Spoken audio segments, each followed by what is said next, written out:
Bonjour Stéphane Covio. Bonjour Christophe. Oui. Nous recevons Anne Robbins. Vous êtes conservatrice peinture au musée d'Orsay. Vous êtes co-commissaire de la formidable exposition Paris 1874, Inventer l'impressionnisme, avec en parallèle cette merveilleuse exposition en réalité virtuelle qu'il faut aller voir pour découvrir l'accrochage.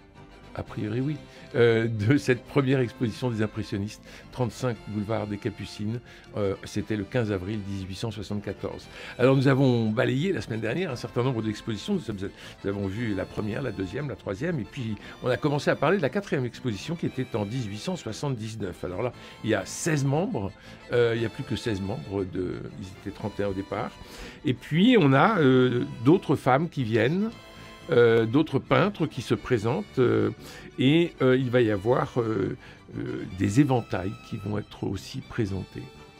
Oui, alors c'est une des caractéristiques de cette quatrième exposition impressionniste en 1879 qui est importante puisqu'on va y voir effectivement une espèce de diversification dans le type d'œuvre qui est présentée et un certain nombre d'éventails, donc de Degas, de Pissarro, qui témoignent de leur intérêt pour l'objet, pour le décoratif. Et Degas va même va encourager Berthe Morisot, Marie Bracquemont à en exposer. Donc, et ça, c'est nouveau. C'est la première fois que ce type d'objet va apparaître dans les expositions impressionnistes. Et leur donner ce caractère neuf. Alors, il y avait déjà eu des projets décoratifs au sein des expositions impressionnistes dès 1876 avec Monet qui va exposer son grand déjeuner, le panneau décoratif. Donc, c'est déjà une dimension qui est présente, mais qui en 1879 est peut-être davantage encore renforcée. Puis c'est aussi l'année où Caillebotte expose son triptyque.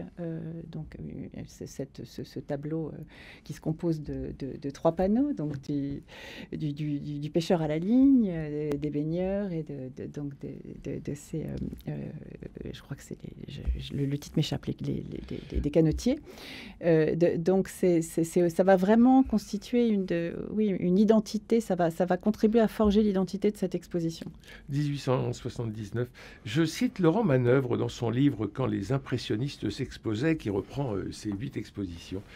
Au début de l'année 1879, Caillebotte invite à dîner Pissarro, Degas, Monet, Renoir et Sisley pour discuter d'un projet d'une nouvelle exposition. À la mi-mars, le nombre de participants reste incertain. Degas écrit « Eh bien, maître Caillebotte, ça ne marche pas, dites-le sérieusement. Sisley renonce. J'ai vu Pissarro ce matin. Cézanne va arriver dans quelques jours. Guillaumin le verra de suite. Monet ne sait qu'une chose, c'est qu'il n'en voit pas au salon. Manet a persuadé à une dame, dont Forain faisait le portrait, que la place de Forain n'était pas avec nous. Amen pour le petit Forain. Mademoiselle Cassade voit demain mademoiselle Morisot et saura sa résolution. Pour une fois, l'adhésion de Morisot n'est pas garantie. On voit le ton, on voit comment ils s'interpellent les uns les autres. Alors, machin vient pas, l'autre arrive dans 2 jours, qu'est-ce qui se passe avec un tel, vous ne voulez pas d'un tel, ok, amène pour machin. C'est très, très direct. Et voilà, donc je pense que c'est caractéristique du mode d'organisation de ces événements. Donc, avec vraiment une dimension d'improvisation jusqu'à la dernière minute, d'incertitude quant à qui en serait, qui n'en serait pas, amitié, inimitié, dissidence soudaine, retour au salon. Je pense que voilà, là pour le coup, cette citation est emblématique de la manière dont les expositions étaient organisées. Tout ça relativement aussi à la dernière minute, puisque c'était toujours à peu près le même scénario. Il fallait trouver un local qui va jamais être le même, puisque ces expositions-là, toutes les 8 sont nomades par définition. Ben oui. Elles vont jamais se tenir 2 fois au même endroit. Alors, sauf en 1881, le groupe revient à Boulevard des Capucines. Il revient au 35 Boulevard des Capucines, mais pas dans la même partie de l'immeuble. Donc, ne réinvestit pas l'ancien atelier de Nadar, mais va être dans un autre espace. Mais c'est toujours cette course au local. Oui. Alors, malgré le caractère improvisé qu'on évoquait il y a un instant, j'imagine qu'il y a quand même des leaders, parce que pour parvenir au terme d'une entreprise comme celle-là, il faut bien que quelqu'un prenne en charge la logistique, enfin de la chose. Alors, comment ça se passe? Qui varie d'une année sur l'autre, et même pour 1874, qui est vraiment l'exposition sur laquelle on s'est évidemment le plus concentré pour réaliser vos deux expositions d'Orsay. Pour notre exposition, en fait, ça varie. Donc, Pissarro est très impliqué, puis plutôt Degas dans les dernières semaines qui précèdent l'ouverture. Donc là aussi, pas de schéma fixe. En 79, Degas est très investi. Oui, c'est lui qui est très important. Voilà, il est très important. Il a un envoi son envoi est très complet, donc des scènes de la vie moderne, donc de très beaux portraits. Il y a le portrait de Diego Martelli, le portrait de Duranti, donc des portraits de chanteuses, et puis cette formidable acrobate, donc Miss Lala au cirque Fernando, le tableau qui est actuellement à la National Gallery et qui d'ailleurs fait en ce moment l'objet d'une exposition. Donc vous êtes commissaire. J'ai eu la chance d'assurer le commissariat ce printemps, donc qui a ouvert une exposition qui a ouvert il y a quelques semaines et qui durera jusqu'au 1er septembre, donc dont l'entrée est gratuite à la National Gallery de Londres. Alors, et donc un tableau absolument saisissant, enfin extraordinaire par l'audace de sa composition, donc qui montre Miss Lala. Alors son vrai nom c'était Olga Brown, qui est suspendue au cimaises du cirque Fernando, qui était un endroit très à la mode, un cirque encore très neuf à Paris, qui avait été inauguré quelques années avant. Et elle est suspendue à ce plafond du cirque Fernando, donc à 20 mètres de haut. Elle est tenue par une corde qu'elle tient entre ses dents. Donc il y a à la fois une performance physique extraordinaire, avec un élément de cruauté, de danger, et Degas, en fait, qui habite dans le quartier, puisque son studio et son atelier est tout à côté, et vient très régulièrement au cirque Fernando, et va, alors au départ, faire des croquis de cette acrobate sur place, dans ces petits carnets de dessins qu'il a dans sa poche, et puis qui sort, il fait ses petites esquisses, et puis ensuite va l'inviter dans son atelier rue Fontaine, où il va recréer la pose, son numéro d'acrobatie, en installant une poulie au plafond de son atelier et en la suspendant pendant des séances de pose qui devaient être absolument épuisantes pour pouvoir la dessiner de manière plus approfondie, et ce qui va résulter dans ce tableau extraordinaire qu'il envoie à la 4e exposition en 1879, mais qui n'arrive pas à temps. Alors ça, c'est absolument là aussi caractéristique de la manière dont travaille Degas, qui était un très grand procrastinateur, qui n'est jamais prêt à temps pour la date d'ouverture des expositions, et Caillebotte va s'en plaindre. Là, il dit quelque chose du genre il est bien embêtant, mais il faut reconnaître qu'il a du talent. Alors, il est bien embêtant justement parce que alors que le catalogue est imprimé, donc listant les 20 et quelques tableaux de Degas devant figurer dans l'exposition, je crois qu'au moment de l'ouverture, il y en a 7 ou 8. Donc, il en manque encore un très grand nombre.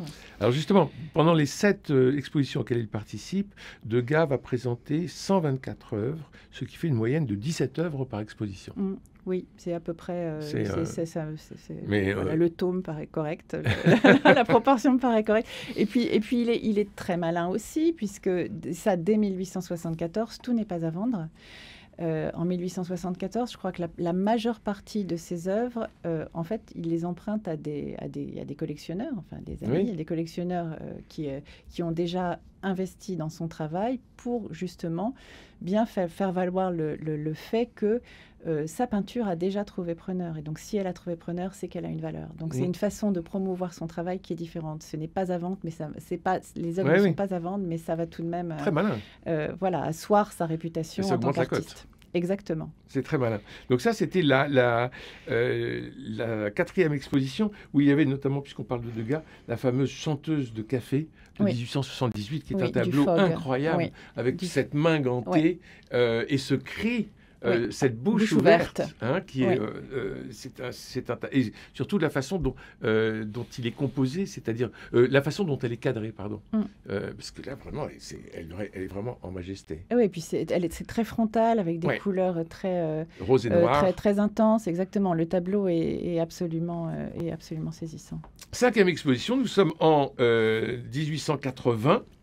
L'exposition réunit 19 participants, Marie et Félix Bracmont, on va peut-être en parler, et Caillebotte, bien sûr, Cassade de Gafforin, Gauguin, Guillaumin, Lebourg-le-Vert, Morisot, qui est de retour, Pissarro, Raffaelli, Rouard, qui arrive là pour la première fois, Tillot, Vidal, Vignon et Zandomenecchi. Le groupe est passé de 16 membres en 1879 à 19 en 1880 et le lâchage de Monet après celui de Renoir frappe les esprits. Alors voilà, oui, donc Monet a rejoint Renoir dans son refus d'exposer avec les impressionnistes en 1880. Il va être suivi de Sisley, donc il y a vraiment, voilà, il y a ces artistes qui en constituent en 1880, déjà en 1879, les piliers du groupe vont en être absents, donc, et favoriser une sorte de recomposition du groupe. L'impressionnisme se meurt, la phalange sacrée ne se recrute plus, M. Degas demeure sans disciples et M. Pissarro ne fait pas d'élèves. Bien mieux, les anciens pontifes désertent, M. Claude Monet est passé à l'ennemi. Cette année, il expose au salon. Voilà. Exactement. On voit la violence. Oui, non, il y a vraiment deux camps et Degas tenait à ce que ce soit un principe exclusif. Donc, quiconque expose avec les indépendants, enfin les impressionnistes, voilà, puisque il y a toujours cet aspect fluctuant de la manière dont ils se nomment. Quiconque expose avec les indépendants ne peut exposer au salon. Alors qu'en 1874, on avait encore au sein du groupe, enfin des 31 artistes de 1874, un certain nombre, je crois qu'il y en avait 12, qui montrent des œuvres à la fois au salon et dans l'atelier de Nadar. Alors, ce n'est pas les artistes qu'on considère aujourd'hui comme impressionnistes, ils ne font pas partie de cette pléiade des 7... Degas, Renoir, Monet, Pissarro, Cézanne, Morisot et Sisley, mais il était possible d'être des deux côtés, de montrer des deux côtés. Alors Monet et Renoir adressent au ministre des Beaux-Arts une lettre qu'il demande à Zola de publier. Monsieur le ministre, 2 artistes connus sous le nom d'impressionnistes s'adressent à vous avec confiance pour obtenir d'être exposés l'année prochaine au Palais des Champs-Élysées dans des conditions convenables. C'est quand même énorme, non ? Ce groupe de copains, et finalement, hop, ils font bande à part, et ils écrivent au ministre, et ils demandent à Zola d'envoyer en disant l'an prochain, l'an prochain, on veut en être. Oui. 6e exposition, 1881. En janvier 81, Caillebotte, encore lui, entreprend de réformer l'organisation du groupe. Il veut exclure des artistes qui ne lui semblent pas entrer suffisamment dans la ligne esthétique impressionniste. Pissarro proteste. Le seul principe possible est celui de ne pas lâcher des confrères que l'on a, à tort ou à raison, acceptés, et que l'on ne peut jeter dehors sans façon. C'est aussi une question d'honnêteté. Et ça recommence, la bagarre. Voilà, exactement. Alors en 1881, alors Degas va rallier deux de ses amis, donc des artistes italiens qui sont Zandomeneghi et Raffaelli. Et je crois que Raffaelli va être l'exposant le plus important en termes du nombre d'œuvres qu'il y montre, je crois avec pas moins de 32 œuvres.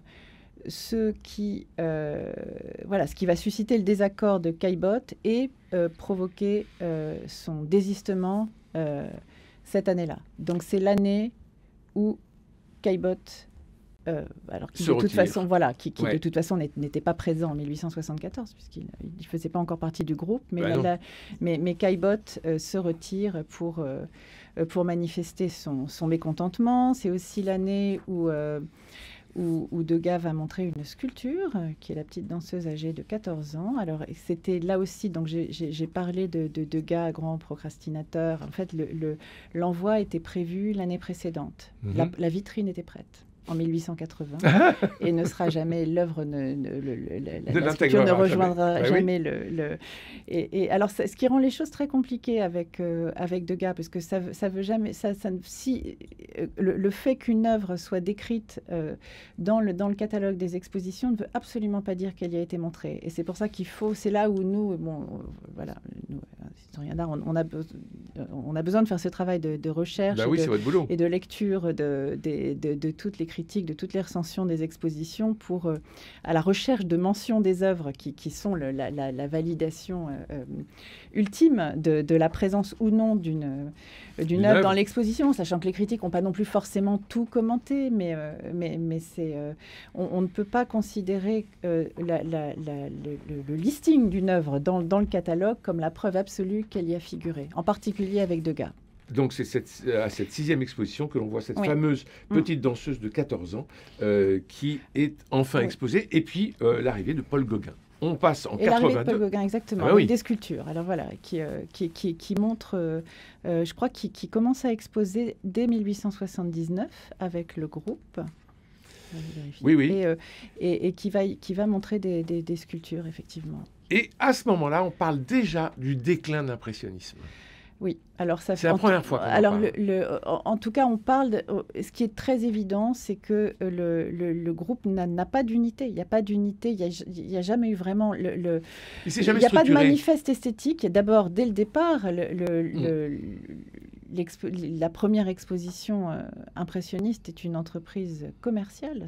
C'est un groupe d'artistes qui veulent exposer leur travail pour le montrer et le vendre. Mais il n'y a pas de texte, de manifeste esthétique qui viennent décrire leurs idées, leurs théories qui accompagnent ces expositions. Et encore une fois, voilà, les contours des expositions ne vont cesser d'être remodelés, de fluctuer d'une année sur l'autre. Et c'est peut-être en 80-81 qu'on voit le groupe se désagréger, réellement commencer à se désagréger.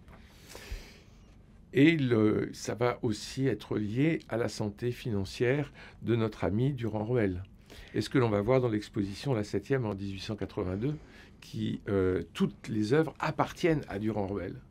Et en fait, c'est le galeriste qui veut vendre pour lui-même. Voilà, exactement. Alors, Durand-Ruel est très impliqué en 1882, puisqu'il va être... c'est lui qui va faire une partie de la sélection des œuvres qui vont être montrées dans l'exposition. Donc, ce sont des œuvres de son stock, de peinture qu'il va montrer dans cette exposition. Alors là aussi, c'est une exposition qui est pas parmi les plus intéressantes parce qu'elle a de ce fait cette homogénéité qu'on avait déjà vue en 1877, mais sa sélection est effectivement tout à fait remarquable. Enfin, elle compte des chefs-d'œuvre de l'impressionnisme. Mais ce qui veut aussi dire que ça marque aussi un moment de désengagement des artistes par rapport à cette exposition. La sélection n'a pas été faite par eux, par exemple. Voilà, mais l'accrochage est établi par Caillebotte. Oui.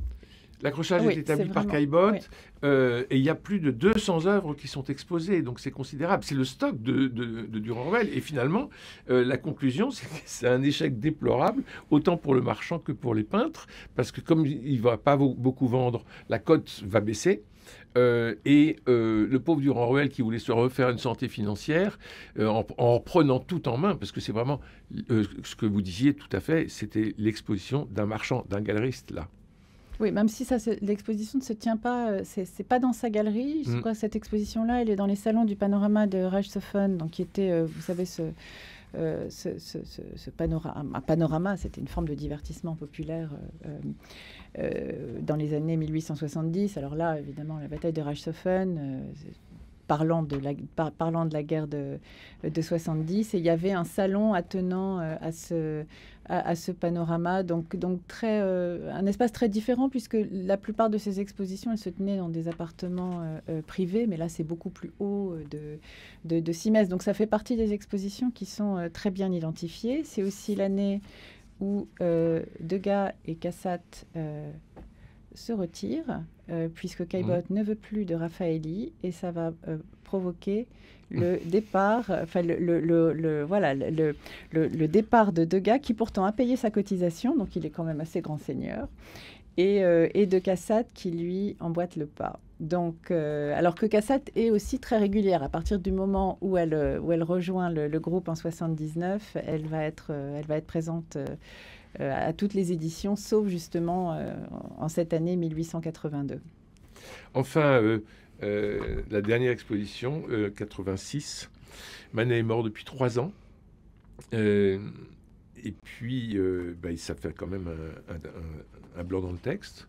Et cette exposition, elle est triste finalement, parce qu'on a le sentiment que l'impressionniste se termine. Même regarder les grandes baigneuses de Renoir, non, elles ne sont pas là. Non, elles ont été montrées chez Petit. Mais alors justement, ce que ça nous dit aussi, c'est qu'en 1886, le paysage artistique a changé. Il y a eu 4 ans quand même entre 82 et 86 pour enfoncer une porte ouverte. Oui. Et donc le temps a passé, les artistes ont d'autres débouchés artistiques que ces expositions impressionnistes. Durand-Ruel organise, qui ne cesse de réinventer, de trouver de nouvelles manières de montrer son travail, va organiser une série d'expositions monographiques dans un espace boulevard de la Madeleine. Donc il y a d'autres plateformes pour ces artistes, pour montrer leur travail. Il y a effectivement les galeries la galerie Petit qui va déployer des efforts pour promouvoir cette nouvelle peinture. Donc il y a plus la même nécessité pour ces artistes d'avoir recours à ces expositions impressionnistes pour montrer leur travail. Et puis, il y a la sortie en 1886 de l'œuvre de Zola qui va être pris pour une trahison. Zola met en scène l'un des fils de Gervaise, Claude Lantier, qui est un peintre né en 1842. La lecture de l'ouvrage plonge les impressionnistes dans un profond désarroi. Le 4 avril, Cézanne écrit à Zola « Je viens de recevoir l'œuvre que tu as bien voulu m'adresser. Je remercie l'auteur des Rougon-Macquart de ce bon témoignage de souvenir et je lui demande de me permettre de lui serrer la main en songeant aux anciennes années. Tout à toi sous l'impression des temps écoulés. » Et les deux hommes ne se reverront plus jamais. Ce qui va marquer un terme définitif à une amitié qui pourtant avait des racines très profondes, puisque c'était... depuis l'enfance. Depuis l'enfance, exactement. Depuis l'enfance à Aix-en-Provence. L'un défendant l'autre et l'autre le remerciant. Mais oui. Par et l'un qui voulait être peintre et l'autre... Et l'un... Zola qui voulait être peintre et Cézanne, le fils du banquier, le petit Paul, qui voulait être écrivain. Donc ça, c'était quand même assez étonnant. Et toujours au sujet du livre, Monet s'adresse à Pissarro. « Avez-vous lu le livre de Zola ? J'ai grand peur qu'il ne nous fasse grand tort. » Puis à Zola, « Je reste troublé, inquiet, je vous l'avoue. Comment ne pas l'être ? Le héros de l'ouvrage se prénomme Claude, comme Monet. Le personnage s'inspire à la fois de Monet et de Cézanne. L'atelier de Claude se situe quai d'Anjou, comme celui de Guillaumin. Plusieurs passages du livre font référence de manière à peine voilée à des incidents vécus par l'un ou l'autre des impressionnistes. L'intention de Zola était de peindre la lutte de l'artiste contre la nature, l'effort de la création dans l'œuvre d'art, effort de sang et de larmes pour donner sa chair, faire de la vie, toujours en bataille avec le vrai et toujours vaincu, la lutte contre l'ange, écrit Zola. Et finalement, ce magnifique roman, c'est un peu la disparition, c'est un peu la pierre tombale des impressionnistes. Voilà, presque. Alors oui, c'est intéressant, effectivement, que c'est la publication en 1886, coïncidant avec la dernière exposition impressionniste. Ça marque la fin d'une ère.